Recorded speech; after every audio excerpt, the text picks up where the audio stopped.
você vai então organizar essa sua sala de aula? Como é que você vai organizar esse espaço para que ele não seja, para que ele não esteja, né, assim tão vazio? Ou como é que você vai conseguir organizar para que ele seja funcional e que ele faça realmente o papel de acolhedor? Lembra que eu falei lá no começo da aula que para ele ser acolhedor você tem que ter espaços e brinquedos que de acordo com a necessidade e o interesse da idade dessas crianças. Então você vai organizar, ó, o que é muito importante, quero que preste atenção. A gente já sabe, por meio de evidências científicas, que o ambiente bem organizado, um ambiente rico, ele promove a aprendizagem, ele traz liberdade, ele traz acolhimento. Então, é preciso organizar nossa sala de aula de uma maneira que ela contemple a liberdade, que ela contemple a autonomia. As crianças têm que poder, tem que estar tudo no alcance delas, entendeu? Que garanta o direito de aprendizagem e desenvolvimento que está previsto na BNCC.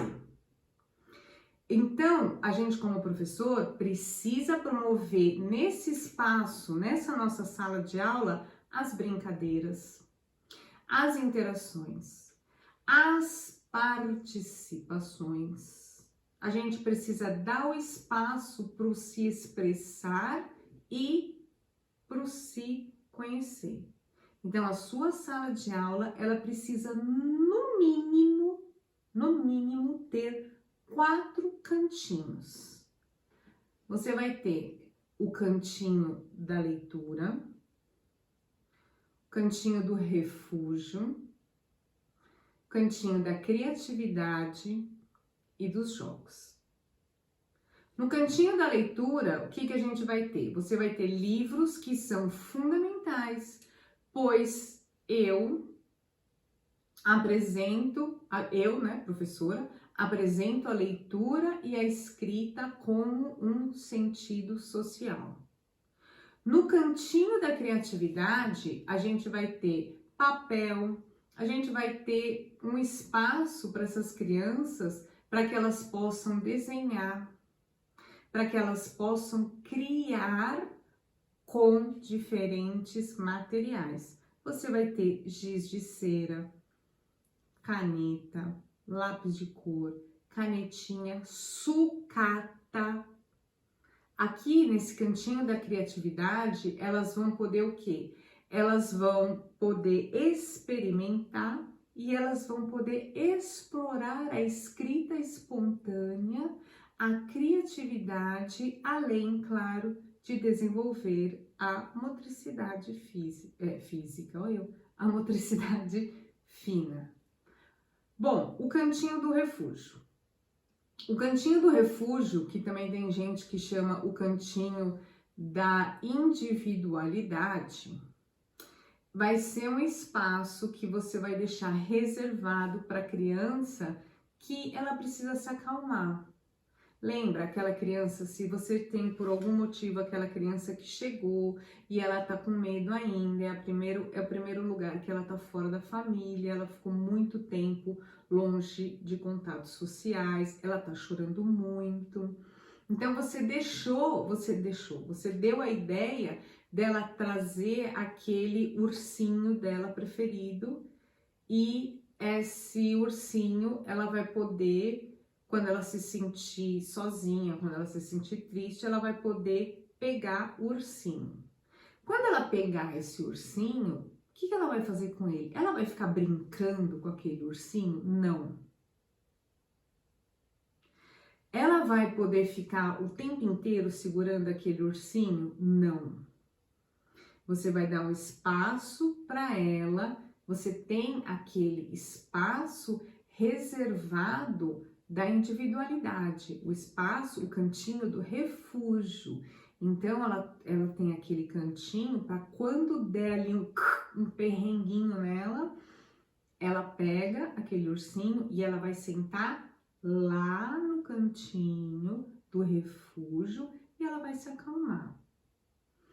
Quando ela se acalmar, quando ela já estiver se sentindo mais equilibrada, ela guarda o ursinho de novo. Eu geralmente, quando isso acontece na minha sala, todo ano acontece, eu vou dizer bem a verdade, que todo ano uma criança dá defeito.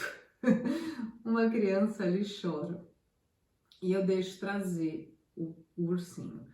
Para que não vire a festa da mãe Joana e que todo mundo fale, ah, mas se ela tem, eu também posso, porque daí vira, cada um traz o seu brinquedo e daí já a socialização já saiu tudo do planejamento, já não é nada disso, o nosso propósito não é esse. O que eu faço?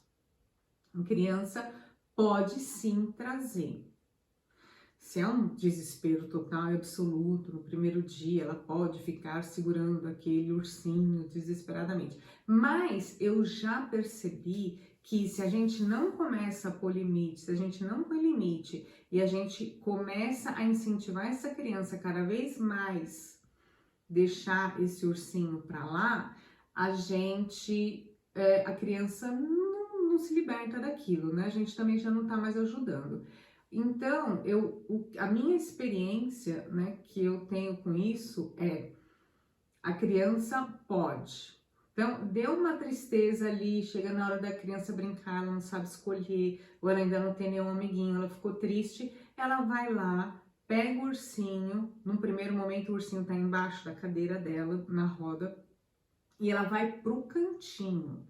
Não vale brincar e tá com o ursinho, não. Quer ficar com o ursinho? Tem a regra que você tem que ficar ali no canto. Quando você já tiver com vontade de novo, se sentir bem e quiser brincar, guarda o ursinho e leva. E vai brincar. Depois disso, o ursinho vai ficar na mochila, na lancheira. Né, o ursinho tá lá, a gente sabe, o ursinho tá lá na lancheira. Precisou do ursinho? Pega o ursinho, vai no cantinho do refúgio, se acalma, guarda o ursinho na lancheira e vai brincar. Assim, a gente foi super, sempre funcionou comigo esse negócio do cantinho, de trazer o ursinho, mas o ursinho tem hora e momento, né? Tipo assim, hora e momento não, mas tem lugar para a criança tá naquele cantinho, para ela tá ali voltando, se realinhando, né? Tenha o cantinho do refúgio, o cantinho da individualização, da individualidade dentro da sua sala de aula. Outro cantinho muito importante é o cantinho dos jogos. Então, você vai ter jogos de encaixe. Eu não tenho dinheiro para ter Lego na minha sala. Escutei aqui alguém falar isso? Não tem problema não.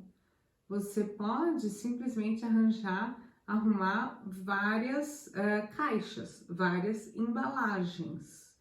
Inclusive, eu tenho uma atividade que eu uso com embalagens, que eu vou guardando, são embalagens, por exemplo, hoje em dia as pastas de dente são de tubo de plástico, né? Quando elas estão bem vazias, eu guardo embalagem de shampoo, com várias coisas de abrir e fechar, eu tenho numa caixa e eu dou como atividade, inclusive, para as crianças. Você pode usar também, porque é de rosquear, né? Esse negócio de rosquear, isso você trabalha bastante a motricidade fina aqui, o rosquear. Rosquear tanto para abrir quanto para fechar. Você pode também ir numa loja de sapato e pedir várias embalagens de bota, sapato grande, sapato menor, que, né, a criança pode montar, fazer um monte de coisa. Com embalagem dá para você fazer um monte de coisa. Se puder ter Lego, melhor ainda, ou algum genérico de Lego. Eu sei que na China eles vendem também o genérico do Lego. Tenha, isso é muito bom. Tenha jogos simbólicos, tenha brincadeiras, tenha coisas de montar, se tiver coisa com ímã, é bem legal também. Tudo isso ajuda, né? Tudo isso vai fortalecer também no processo de alfabetização. Então, dê espaço para que as crianças explorem, que elas vivenciem, dê espaço para criatividade, dê espaço para imaginação.